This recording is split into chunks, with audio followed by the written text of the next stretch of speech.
కేసీఆర్ సంతకం పెట్టిండు, రండి తేల్చుకుందాం, 2 రోజులైనా చర్చిద్దాం. బీఆర్ఎస్ తప్పులు చేసి మాపై వేస్తుంది. రాయలసీమ లిఫ్ట్ ఇరిగేషన్ నీళ్ళ కేసీఆర్ అనుమతించిండు. పదవులు కమిషన్లకు లొంగి జలదోపిడికి సాకారం. సాగర్ డ్యామును జగన్ ఆక్రమిస్తే కేసీఆర్ ప్రశ్నించలే. జనంలోకి వచ్చే మొహం లేక కేసీఆర్ మాయమాటలు. ప్రాజెక్టులపై కేసీఆర్ ఎంతసేపు అయినా మాట్లాడొచ్చు. అసెంబ్లీ సమావేశంలో ప్రాజెక్టులపై శ్వేతపత్రం తెలంగాణ సీఎం రేవంత్ రెడ్డి అంటూ వార్తను చూస్తాను. బీఆర్ఎస్ హయాంలోనే ప్రాజెక్టులను కేంద్రానికి అప్పగిస్తూ మాజీ సీఎం కేసీఆర్ 2022లోనే సంతకం చేశారని తెలంగాణ ముఖ్యమంత్రి యనుమల రేవంత్ రెడ్డి అన్నారు. కేసీఆర్, హరీష్ రావు నీటిపారుదల శాఖ మంత్రులుగా ఉన్న సమయంలోనే ప్రాజెక్టులను కేంద్రానికి అప్పగించారని, ఇప్పుడేమో కాంగ్రెస్ ప్రభుత్వం కేంద్రానికి ప్రాజెక్టులు అప్పగిస్తుందంటూ అబద్ధాలు చెప్తున్నారని సీఎం రేవంత్ రెడ్డి మండిపడ్డారు. ఆదివారం తెలంగాణ సచివాలయంలో నిర్వహించిన మీడియా సమావేశంలో మంత్రులు కొండా సురేఖ, ఉత్తమ్ కుమార్ రెడ్డితో కలిసి ఆయన మాట్లాడారు. సాగునీటి ప్రాజెక్టులపై శాసన మండలి ఉమ్మడి సమావేశాలు నిర్వహించేందుకు సిద్ధమంటూ ప్రతిపక్ష పార్టీలకు సీఎం రేవంత్ సవాల్ విసిరారు. ప్రాజెక్టులపై శ్వేతపత్రం విడుదల చేస్తామని, వాటిపై 2 రోజులైనా చర్చను కంటిన్యూ చేసేందుకు రెడీగా ఉన్నామని, బట్టలు సైతం తీసుకొని సమావేశాలకు రావాలని సీఎం పిలుపునిచ్చారు. నీకు దమ్ముందా కేసీఆర్ గా ఇంటికి పోకుండా 48 గంటలు సుదీర్ఘంగా చర్చ పెడదామంటుండ అసెంబ్లీలో? వస్తావా? రమ్మంటుండ్రా. కులగణన శురు. కేబినెట్ భేటీలో నిర్ణయం. వాహనాల నెంబర్ ప్లేట్లో టీజీకి ఆమోదం. 200 యూనిట్ల ఉచిత విద్యుత్, 500 గ్యాస్ కు గ్రీన్ సిగ్నల్. తెలంగాణ తల్లి రూపురేఖల్లోనూ మార్పులు. రాష్ట్ర అధికారిక గీతంగా జయ జయ హే తెలంగాణ. కొడంగల్ ప్రాంత అభివృద్ధి సంస్థను ఏర్పాటు. అడ్వాన్స్డ్ టెక్నాలజీ కేంద్రాలుగా 65 ఐటీఐ కాలేజీలు. సత్ప్రవర్తన కలిగిన ఖైదీలకు క్షమాభిక్ష పెట్టబోతా ఉన్నారు. కేబినెట్ భేటీలో పలు కీలక నిర్ణయాలు తీసుకుంది తెలంగాణ గవర్నమెంట్. క్యాబినెట్ సమావేశం అంటే గిట్లా కేసీఆర్ తాన క్యాబినెట్ మంత్రులు ఉంటుండే వచ్చే శనగబట్టాలు. క్యాబినెట్ సమావేశం అనగానే బయటికి మీడియా చూసేటప్పుడేమో ఇగో ఇట్లా పైర్లు పట్టుకొని పోతారా, ఇట్లా పైర్లు పట్టుకొని ఇట్లా నడిచిపోతా ఉంటారు. ఏమో చేస్తారు, ఇలా ఏదో మాట్లాడతారని ఏముండదు నటపిసీలు చేసేది. పోగానే క్యాబినెట్ సమావేశం అనగానే పోతారు. అయితే ఇట్లా ఇదంటే నాకు ఒకటి గుర్తుకొచ్చింది. అంటే తెనాలి రామకృష్ణ ఉంటాడు. తెనాలి రామకృష్ణ ఉంటే అక్కడ పెద్ద యుద్ధ యోధుడు వస్తాడు అన్నట్టు. యోధుడు వచ్చేసి నాతో ఎవరైనా గెలుస్తారా అట్లా ఇట్లా అని చెప్పేసి అంటారు అనమాట. అంటే ఎవరిని చూసినా ఎవరు దొరకరు దేశంలో. అంటే వాడు బాగా చాలా దేశాలలో ఇట్లా చేయించుకుంటూ వస్తాడు. అరే మరి ఎట్లా మరి వీళ్ళు నిలువరించడం మన నుంచి అవుతుందా అని చెప్పేసి అంటే తెనాలి రామకృష్ణుడు వస్తాడు. ఈయన పక్క ఎట్టుంటాడు వస్తాడు. వచ్చేసి నేనున్నా సార్ అంటాడు రాజుగారికి. అంటే అరే నువ్వేడనయా, నువ్వు నీకేమైనా మళ్ళీ యోధులు వారు అట్లా నాటిట్లా అంటే లేదు నేనున్నా అంటాడు. అంటే అరే సరే అని చెప్పేసి ఓకే అంటారు. ఓకే అన్న తర్వాత ఆయన ఒకటి ఇట్లా కట్టుకొని వస్తాడు. ఒకటి సొంత పుస్తకం లెక్క ఒకటి కట్టుకొని వస్తాడు. ఒకటి సంచి పెట్టుకొని ఇట్లా వేసుకొని వస్తాడు.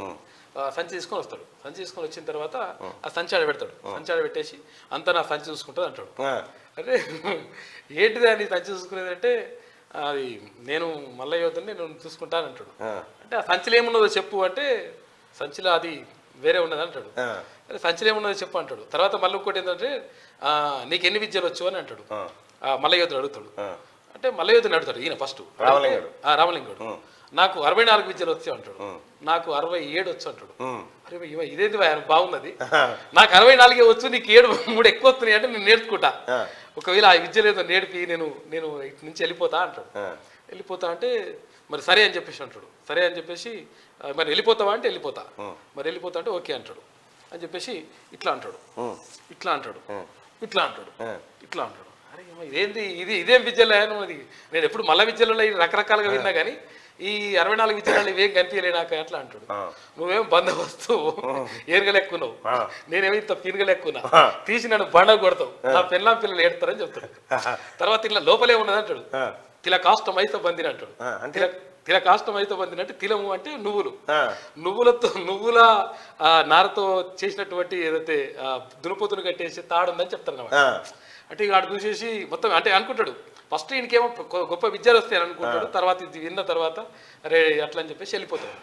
అంటే ఈ మన రాష్ట్ర మంత్రులు కూడా ఏదో ఇట్లా పట్టుకొని ధనా క్యాబినెట్ మీటింగ్ కి ఎవరు ఈయన మహమూద్ అలీ, ఆ తర్వాత ఈ తలసాని సీనన్న, ఎర్రబల్ దయాకర్ రావు, సత్యవతి రాథోడ్ గారు ఇట్లా పట్టుకుని టక్క పోతుంటే ఎంత చర్చిస్తారో.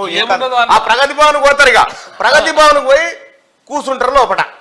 లోపల రూమ్ దాకా కూడా రానియరు ఇలా, బయట కూర్చుంటే బయట అన్ని మీడియా సంస్థలు కేబినెట్ భేటీ కొద్దిసేపటి క్రితమే ప్రారంభమైంది. పలు కీలక నిర్ణయాలు తీసుకోవడానికి ముఖ్యమంత్రి సమక్షంలో జరుగుతా ఉంది. అయితే ఈ జరుగుతాయి ఇవి జరుగుతాయి ఇక కేబినెట్ చాలా సీరియస్ గా పెట్టే సుదీర్ఘం లేదు నటిపించలేదు వీళ్ళు పొద్దుగాల 11 గంటలకు పోతే సాయంత్రం 4 గంటల దాకా ఒట్టిగానే ఆ శనగబాటాలను తినుకుంటుంటారా ఇంత ఛాయ్ వస్తుంది తినుకుంటుంటారు మెల్లగా 4:30 కేసీఆర్ దిగుతాడు మీదకి ఏ సంగతిరా వచ్చిర్రు ఇలా కేబినెట్ మీటింగ్ అంటే ఎక్కడికి సంతో ఈ సంతకాలు పెట్టలేరా ఈ సన్నాసులు పెట్టరా సంతకాలు పెట్టరు పెట్టాకనే కథం సంతకాలు సార్ మీటింగ్ ఎక్కడ మీటింగ్ రా సంతకాలు పెట్టరు ఆల్రెడీ అయిపోయింది మీటింగ్ మీద నేను మా కొడుకు అల్లుడు బిడ్డ పెట్టినాం రా మీటింగు అని వీళ్ళతో సంతకాలు పెట్టిస్తారు సంతకాలు పెట్టిగానే వీళ్ళంతా ఇక సార్ నెక్స్ట్ ఏం సార్ అంటే ఆడు ఉండిపోరు మీడియా పాయింట్ కాడ ఉండిపోరు నేను వస్తున్నా అంటారు ఇక అప్పుడు కేసీఆర్